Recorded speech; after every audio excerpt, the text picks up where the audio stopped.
This podcast is brought to you by Ziva, Functional Training Institute's exclusive equipment partner. Engineered for purpose and performance, Ziva's elite equipment supports every rep, every move, and every goal.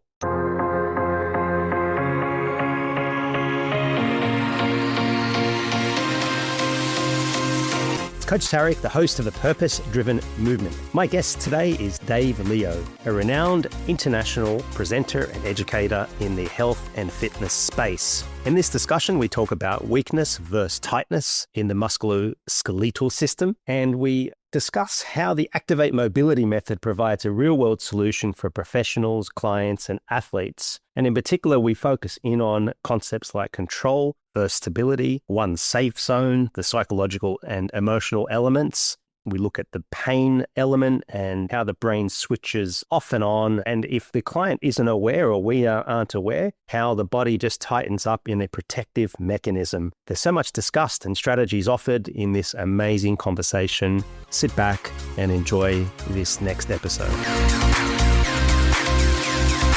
Check out the Functional Training Institute's latest offer, which is 15% off of any of our online training courses. Simply go to functionaltraininginstitute.com and input PDM15 at cart checkout. Hello, listeners, and welcome to another sensational podcast. And this time I'm here with Dave Liow. Well, he's returned once again, which means that he could put up with me last time around. Welcome, Dave. How you been, mate? Yeah, good. Thanks for having me back. Always a pleasure, mate. Yeah, it's always good chit-chatting. You've got such a rich vein and array of knowledge. Last time we talked about holistic health, longevity, probably need to fuse my memory sticks a little bit. And that was an awesome episode if those haven't listened in, because that's really your forte, which is what Kaizen health is a little bit about. For those listeners who don't know much about you, did you just want to share in a nutshell or two a bit about your background? So my company is Holistic Movement Coach, and the idea is to bring a holistic element into, I guess, what we do as movement professionals. But I do also have a centre, an exercise physiology centre in the Sunshine Coast on the east coast of Australia. And that is the Kaizen Health Centre, where we put the stuff into action. And I'm really big on making sure what I do actually works. So that's a great testing ground and a great way for me to collect data and check that we're not just making up theory, we're actually delivering and the stuff we do works. So great to be back. It sure is, yeah. And you've got a background in lecturing too in New Zealand. So, you've been there and done that and worked with across the board with athletes and general pops with your Kaizen facility. So, you're a person, an individual who's really, explored the different tapestry of how these techniques, if you like, that you've learned and these methods that you've kind of created play out, in the real world. So really that's going to be the crux of this conversation is how does this hinge in the real world for clients of all levels, all types, athletes, etc. So that's, I think, the meaningful stuff, right? Like we can theorize, you and I can philosophize and kind of have competing methodologies or opinions. But in the end, we need to kind of think of the client or the athlete, really focus the energies on them, like seek first to understand, right? And then be understood.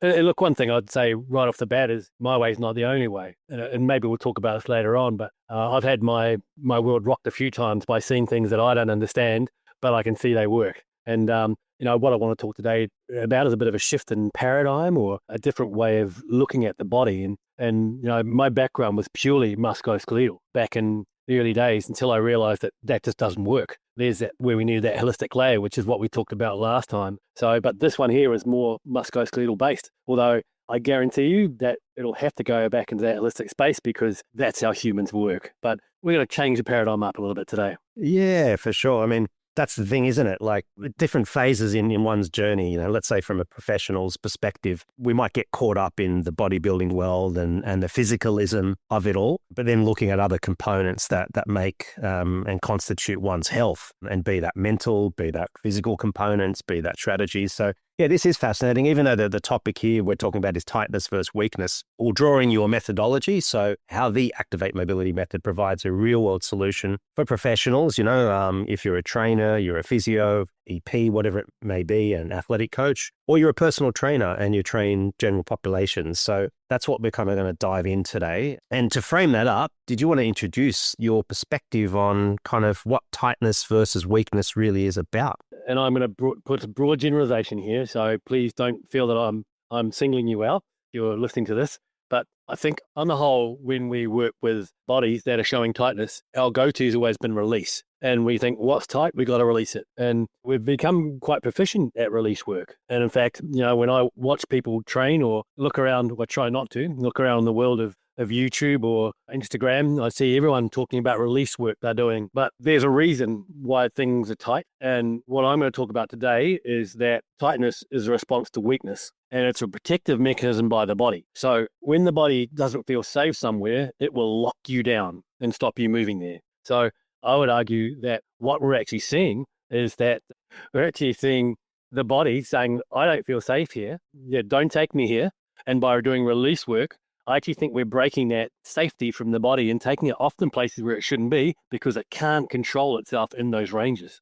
Now, probably something I want to put straight out there as well is I'm not saying stretching's bad. What I'm saying is that if you're using stretching or release work to rebalance the body or try and get a body back and restore tightnesses, I just don't think I know that it doesn't work. Yeah, you'll just find yourself fighting and looking for those tightnesses and releasing them again and again. And I kind of think, my car's broken down, and I take to the garage to get it fixed. It won't start. I give it to the guy in the garage. He starts my car and he goes, oh, great. I take it home. You fix my car. Then I go to start it again in the morning. It doesn't start. That car's not fixed. It's been temporarily got going, if you like. But, if we're after solutions that are a little more long-term, just chase some tightness and with release work won't do the job. Yeah, good point. That's a bit of a paradigm shift for some, and it does make complete sense for folk who have drawn in different methods and really understand the anatomy and the physiology. But also the other component that I want to touch on here, you talked about safe zone, which is the psychological, emotional component. So could you touch on that a little bit in relation to this weakness that may emerge and tightness, or both even?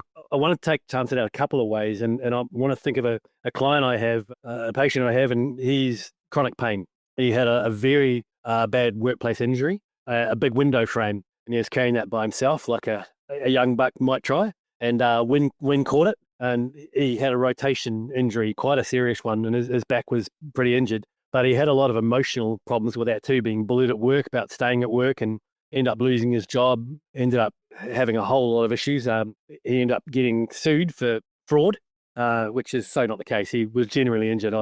And for him, he cannot rotate to the right. If I asked him to rotate to the right, he simply cannot do it. It will sit there. But if I lie him on the ground and I ask him to do activities which involve rotation, he can do it. But if I ask him to rotate right, can't do it. So for him, his safety, and I love the word you use, that word safety, and it wasn't just a physical thing. For him, his brain has perceived it is not safe for me to rotate this way anymore. I've been there before. When I had my original injury, that's how I got injured. It's not safe for me to go anymore. So his brain can't do that. Now, we can get in those movements. He can actually physically get in those positions, but there's no way his brain will let him do it because it does not feel safe. And that's a psychological component. If we flip that the other way, though, let's go from a physical point of view now. I'll often see clients that will have let's say one hamstring, or they have no hip flexion on one side compared to the other side. And I guess the traditional approach might be, well, let's stretch that hamstring, get it the same as the other one. My question would be, why does that leg not want to go there? Why doesn't it feel safe going up there? And if you can't control the pelvis, or if you can't control yourself with hip flexion, why on earth would your body let you go there? This is something I see in glutes day in, day out. And I know we've talked glutes before in previous workshops is, one of the problems I see with glutes not firing or lack of hip extension is your glutes are the biggest, most powerful muscle in your body. If you haven't got the strength or the control to stabilize your pelvis, why on earth would your body let you fire those glutes? So there's that old saying, you can't fire a cannon from a canoe. So why would your body let you fire the glute if it can't stabilize the pelvis? Because it's just going to literally rip your lumbar spine apart. So these are examples of, where it's not a tightness issue. That does not need a hip flexor stretch to get those glutes going, okay? Sometimes we'll actually need the glute to work, but more than often, it's about creating a stable platform. So getting those muscles that stabilize the pelvis, between the trunk and pelvis, working so the glutes can actually fire. Yeah, totally. Yes, that issue of that hip instability, and oftentimes with strategies, like from a programming perspective, is if you don't sort of unearth that at the beginning, like you say, you're going to be doing more damage. Let's do deadlifts with a barbell or kettlebell swings, or so you're actually adding a layer of of trauma, through, well, potentially, right, in a scenario where you're not unearthing or assessing to a degree that maybe that left hip, right hip is unstable, which is a very good point. And the other thing that I've come to learn over the years is that there's switches that happen, right? So that it's definitely a physical phenomena, because the brain will send out signals, and it will turn off through that fear mechanism, that safe zone, therefore becomes that switch. And so how do you find sort of deploy strategies for awareness, as opposed to you or your team, let's say, identifying an issue? How do you layer that in for the client's overall awareness of maybe that past trauma that's causing that switch, that brain switch, to prevent the activation of a particular muscle? You've nailed one of the major causes why we get these muscles that can't switch on or we can't connect to. And trauma is a big one. And, it's smart. The body's smart. So if I injure my ankle, let's roll my ankle, sprain my ankle, what will often happen is by reflex, the body will lock up that ankle. It'll stop it from moving. And that's a safe thing to do for a start. Look, I'm damaged here. I'm going to stop you moving, so I'm going to lock that ankle down. So I lose my plantar flexion, my dorsiflexion, my inversion, my eversion, whatever else it's there. And so trauma is one of the reasons why often those muscles will get switched off, or the body will lock itself down and resist that range of motion. And sometimes it'll lock up joints above and below too. So it's not unusual to see that travel up the body because, well, if I shouldn't move my ankle, maybe I shouldn't move my hip. Maybe I better lock that down a bit too to stop that from working. And this is a protective mechanism. But sometimes when the tissue heals, that doesn't automatically get a tick box. You're clear, off you move again now. So sometimes those muscles don't switch back on, which is part of the problem. So we'll often get these compensations because the body still has to get from A to B. I still need to walk upstairs. And if I don't have dorsiflexion in my ankle, I'll just find another way to do it. I might work more from my hip. And those compensations over time can cause problems. And it's more of a matter of when than if a lot of the time. And the younger, the more athletic you are, the more different ways you have to compensate, the better. That's me, that's safer. But when you don't have many ways to compensate, let's say now you've got a hip problem, so you haven't got much hip flexion, and you've got an ankle problem, you've got less strategies to work from. And when you get less strategies to compensate, that's often when we see problems. And what we'll typically see are tightness patterns, changes in range of motion, and we'll see pain and dysfunction. Those are typical things. So look, not everyone has to go through, and I don't want to say to everyone, look, you have to make sure everything's absolutely perfect before you train. If we did that, no one would be moving at all. Okay. But I do think it's worth investigating, seeing if you have got some big differences in your range of motion. Are you stuck in rotation going on one way? Do you have one hip that doesn't work in? Have you got one hamstring that's always tighter? Have you got a glute that you find hard to fire? Is there a pattern that keeps on emerging? Because what that's telling me is that there's a weakness there that has not been addressed and you're compensating. And the strong get stronger, the weak get weaker. And if we keep on loading, look, I love compound exercises. But yeah, if you're training someone, you're training hard, and the harder you're training, the more likely those compensations are going to come out in the wash or give you problems. It's going to happen. It's just a matter of when. Because a chain's only as strong as its weakest link. I know there's that school of thought too. Isolation works dead, and the body works as a functional unit. I'm calling bullshit on that. If you've got a weak link, you must attend to that weak link. Because if you just train the whole thing and expect it all to work, you're going to have problems. The strong get stronger, the weak get weaker, and those compensations will come and get you. Yeah, big time. Yeah, no, even, that over the years, we've taught that in Functional Training Institute as well. It's not about just, kind of looking at the whole. In order to appreciate the whole, you need to understand the parts first and how each of those parts play a role, for example. And like you said earlier, it's that kinetic chain, that linkage. If we point to, let's say, an ankle that's in, pain, well, it could be the hip, right? So there's an investigation up and down that chain, but you still need to isolate and then attend precisely to it. But that, the thing, Dave, right? It's the hard work, it's the boring work. And this is the sort of trap that maybe trainers who don't quite have experience, or maybe they are experienced, but they have never kind of gotten out of their shell of the rigidity of thinking. That's probably something to be said about that, kind of understanding how to best communicate the problem in a way that presents itself as an opportunity for that client to kind of go on this journey of not even calling it a rehab, right? You're moving away from those connotations, but it becomes part of their actual training regime. What do you have to say about that? One of the key philosophies in holistic movement coach is get the body in the right place before you load it. If you do it any other way, you're going to have some problems. So one of the other things that we're really big on is we want people off the table or off the floor, depending what you use in your center, your clinic, wherever, and exercising as quickly as possible. We're not about having people, first 6 weeks is all going to be prehab work. We're going to work all your mobilities out and whatever else while you detrain. That's not how we work at all. We want people to be moving. We want people to be getting those results. But we want to be, one of the first things we do is what I do with my clients is I'll actually find these opportunities. I love the word you use, the way you use that as well. I'll get them to identify them. So we look for what's called indicators. And think of indicators as being like the lights on your dashboard. So if you hop in your car and you're in Koh Samui, so I'm not sure you drive much in Koh Samui, but I'm in the Sunshine Coast, so I'm in Maroochydore. And let's say I'm going to drive from 100 kilometers from Maroochydore to Brisbane. And I hop in my car and I look down my dashboard and the whole thing's lit up. And I'm going, oh boy, this doesn't look good. There's no way I'm driving to Brisbane. Okay, I might drive around the block and I'd better go and have a look for a garage that can help me out here. So we teach our clients to look for indicators, and that a lot of that, the physical indicators will be things like, okay, I'm restricted in my right ankle. Okay, my right hip, okay, can't go into extension. I've lost right rotation. When we see those patterns, those are lights on the dashboard, and we teach our clients how to correct those using activate mobility methods, which we call them sensory and kind of motor activations, to get those back in check so the body can connect to those weak muscles. Then we load, because if we can get those muscles contributing into the chain, that works a lot better. Then we can get the body working together rather than leave those muscles out of the chain and have to compensate around.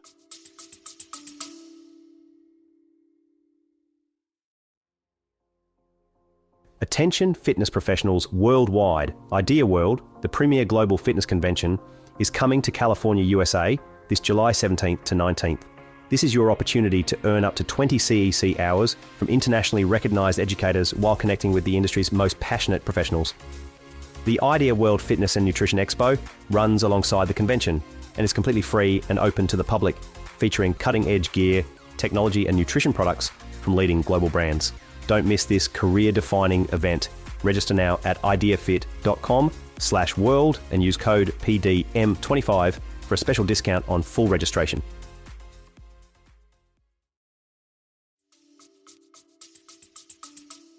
Yeah, some great analogies there, mate. That's a really clear picture there of framing it for the client. And since we're on the topic of that method that you utilize, how to activate mobility method, do you want to sort of dive into the structures a little bit of about that? And you've given an example of, a general example there, but it'd be good if you could dive into the specifics. Maybe I'd like to start with maybe the history of how I kind of came across this stuff. I was a lecturer and a researcher. That was kind of my original life. And I worked in academia for probably far too long and worked at an institute and taught and researched and did my bits. And I gave a lecture at a massage conference. They asked me to talk about hip kind of function. Funny enough, I'm talking about hip function this weekend at a different conference. This is probably about 20 years later, how much I progressed. But I'm talking about hip function there. Well, we've still got hips, thank goodness. At least I guess I'm not talking about telephones or fax machines or something else. Lucky we're in this business. We're not going to run out of bodies. So I'm talking to this conference, and there's a guy there talking about, he's talking about kinesiology. And I was kind of thinking, oh, yeah, I've kind of heard about this stuff. I'll have a little look and see what he's about. And he's saying, he's talking about,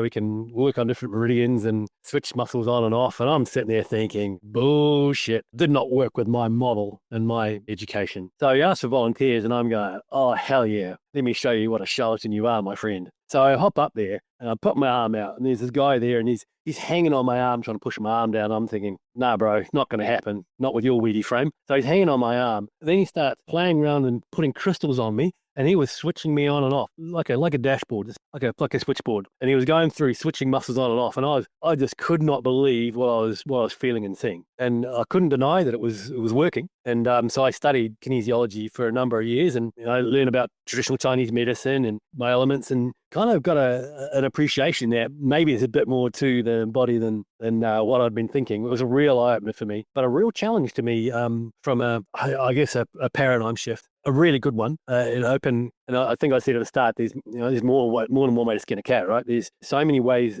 into the kingdom, but it really taught me to open my mind. And that was when I learned muscle testing as well, that different muscles corresponded to different organs, to different meridians. And I kind of learned how that went, and I struggled with it because it's still I could not deny it wouldn't work, but I struggled to put it into structure and into movement. And I kind of thinking, okay, well, how does that work with these slings in the body, and how does that work with what I'm seeing in the exercise and sport world? Then I came across, your Florence Kendall and the Carreri and their muscle testing book, and that kind of, we thought, oh, great, we can actually test muscles and get an idea of which muscles may not be functioning well. And the whole idea there is when muscles get weak, they will show weakness in the inner range. And that's a really important point. Okay, in the inner range. So if we were talking about a shoulder muscle, the deltoid that lifts your arm, for those of you, I'm lifting my arm here, which isn't helping anyone that's listening to this, not watching it. So if I'm lifting my arm up here, that muscle in the front, that deltoid's working there. So typically, when those muscles get weak, they get weak in the shortened position. So in other words, when my arm's above my head, when the muscle's fully shortened.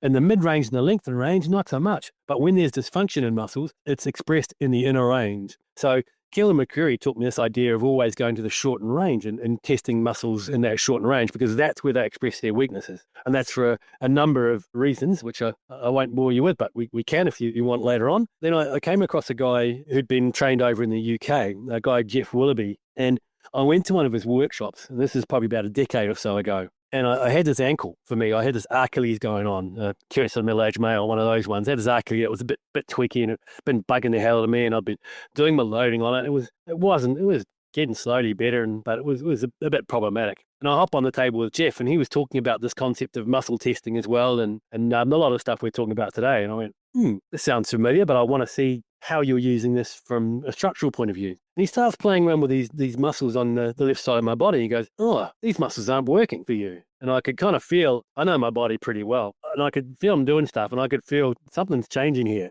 I hop off the table, I'm jumping up and down, my Achilles gone. Okay, so normally, if you know the path of Achilles, they take a while to heal. The tendon goes a bit mushy, if you like it. It takes a while to align those fibers and whatever else and get the healing. But literally, I hopped on the table, walked around, and went, "You got to be kidding me! Yeah, my Achilles the pain's gone." And what I know now is, look, there were muscles in my trunk that were weak, if you like, or not connected well. My neuromuscular system wasn't working well on the left-hand side. That realigned my pelvis somehow, which then by chain reaction worked its way right down to the ankle, and it was gone. So I went and worked with Jeff for a while and kind of learned his way of doing things. Then I put that back into the structure that I have, I guess, made it what it is today, the activate mobility method. So I kind of used all that kind of background, and I guess found a way which I thought made sense to my brain and to some of the guys who teach this course for me now and who've done the course. Hopefully it works for them too. But it's a way of checking the body, particularly interpreting those tightnesses, or those restrictions of range of motion. We use range of motion to assess the neuromuscular system to see what isn't working.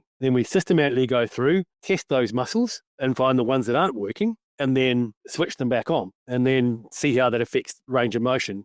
And particularly what you'll often see is range of motion. When you get the body stable or controlled, stable is a strange word. I like the word controlled better. When you get control, the body will give you mobility. So mobility comes from stability or control. I like the word control better. Stability means kind of locked down. I like the idea of control. So when a body has control, it will let you move it. When a body doesn't feel it's in control, it'll lock you down. You're rattling off some good stuff here. Great stuff. Yeah, I like that differentiation between control and stability, particularly when it comes to the human body.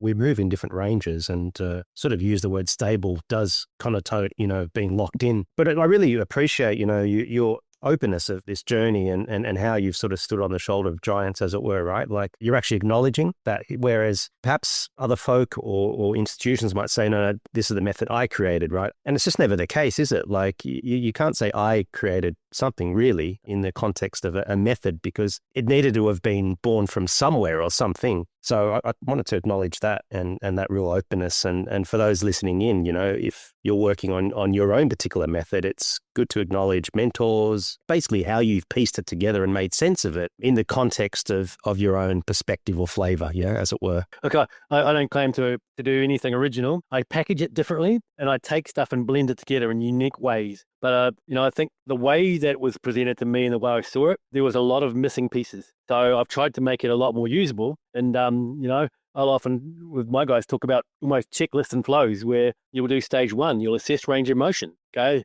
You'll look to interpret that range of motion. Then you'll look at testing the muscles that could be responsible for that. Then you'll retest to make sure it works. But we always do this around a meaningful movement. And and I heard you use that word meaningful before and went, oh, baby. Because I remember, and I told the story in the weekend when I was teaching, but I had a triathlete come and see me. And he couldn't run. When he was running, he's getting hip and knee pain and lower back pain. It wasn't going well. And Noosa Triathlon, which is the biggest triathlon in the world, an amazing event, which is about 35 minutes north from me. Yeah, he wanted to go to Noosa Tri. And we used the Activate Mobility method. I find myself using that method day in, day out. I'll use that method, to be honest. And we got things working really well. And he said to me, I said, how's it going? He came back and saw me. He said, now I'm back running, and I've been running 10, 15K. And I thought, oh, that's great. He said, but I've still got this problem. And I kind of thought, okay.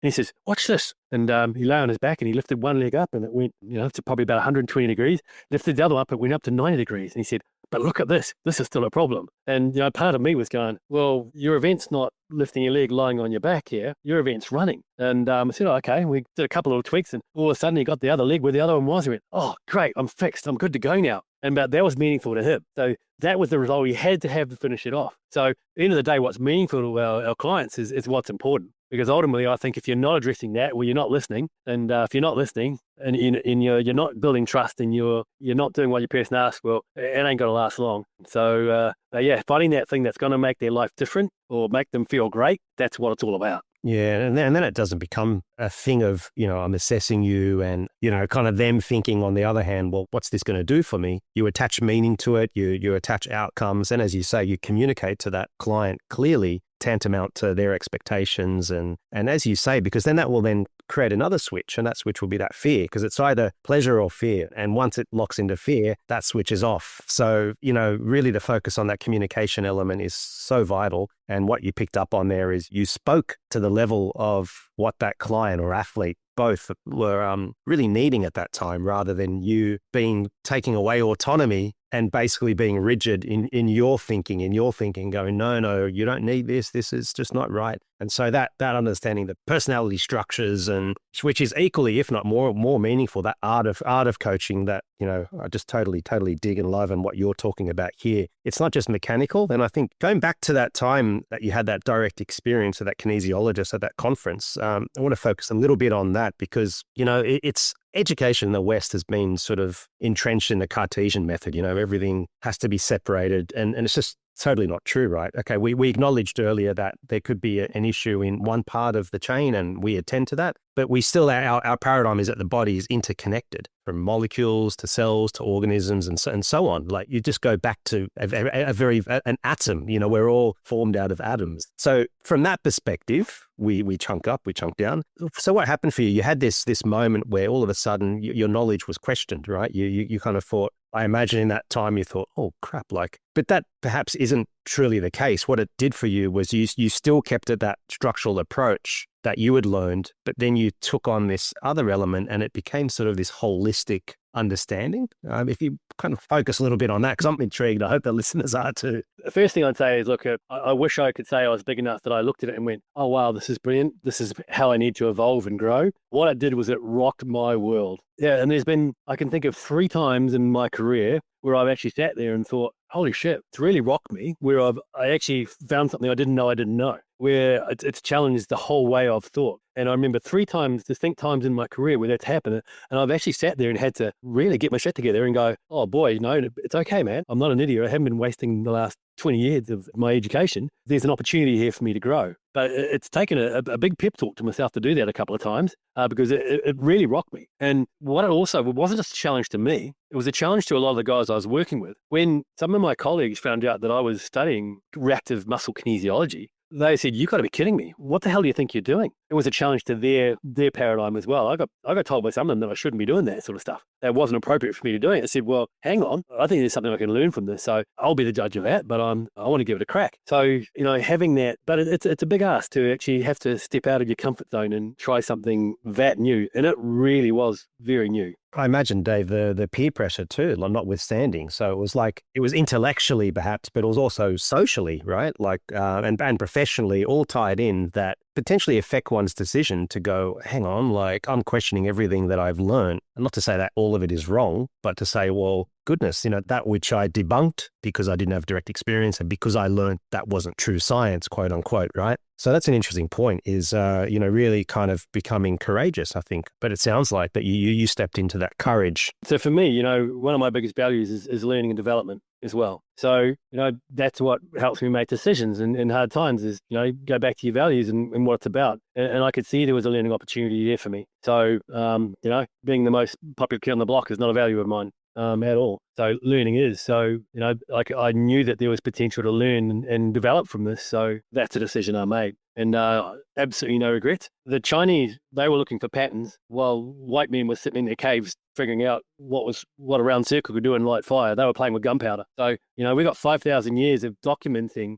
health patterns. They had an absolute holistic model there. So I still see some of the stuff is in traditional Chinese medicine. And I've done a lot of Tai Chi and Qigong too. And I look at those movements there and I go, man, you guys understood the body. There's some stuff there which is really smart. And, just from meticulous record keeping and looking for patterns. And that's what science is, right? Looking for patterns, looking for generalizations. Exactly right. Yeah. And then, modern science came along and perhaps, swept a lot of it away. It's not to say that's not the case completely. It's bringing in and fusing these ancient techniques because they had this ancient wisdom, that was documented or has been documented, of course, over lineages. And that's important because we build that body of knowledge and then we acknowledge that there's these systems that whether it's Chinese, Ayurvedic, we look at the chakras as well. That's another level and dimension, the 7 chakras as well. I mean, that could be another discussion that we have the spiritual element, if you like, and the energetic element of physiology and movement itself.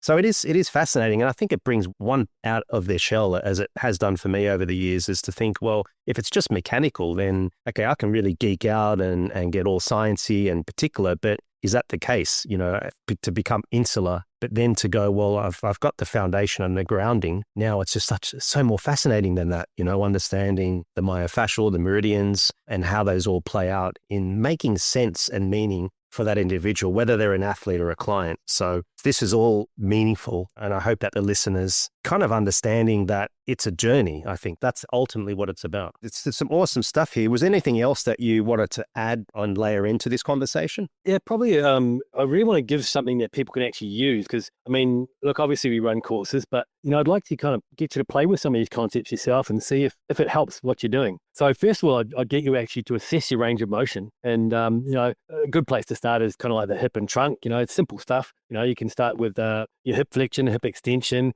have a look at your hip rotation, kind of get a feel of how those go and your trunk rotation and look for any patterns that are there. And let's say if you're not good at lifting your right leg or your right arm or turning right, maybe there's a right-sided issue. If you're seeing like a restriction and rotation on your left and your left side, maybe it's more of a left. So maybe a good place to start with to see, have you got some restrictions, or I would say weaknesses, on one side there? And maybe that's the side you want to target. The body's trying to tell you that it needs help somewhere. So what we'll often do is we have what are called activation balls, and that's like a spiky massage ball. And there's usually a whole heap of line around here, but I can't see one in there. I won't run away. But I had these balls, and I got them designed to be the perfect hardness, and also so they'd stick on walls a little bit, so they wouldn't slide off the wall. Because if lying on the ground on a ball, that creates a lot of pain. It's too much weight. And as soon as you create pain, well, pain's a problem because that shuts things down. So we don't want too much pain. So let's say it was my right side here. Now, the other thing I'd say to you, I see a lot more weak back muscles than I do ab muscles or front ab muscles. So back muscles are still stabilizers.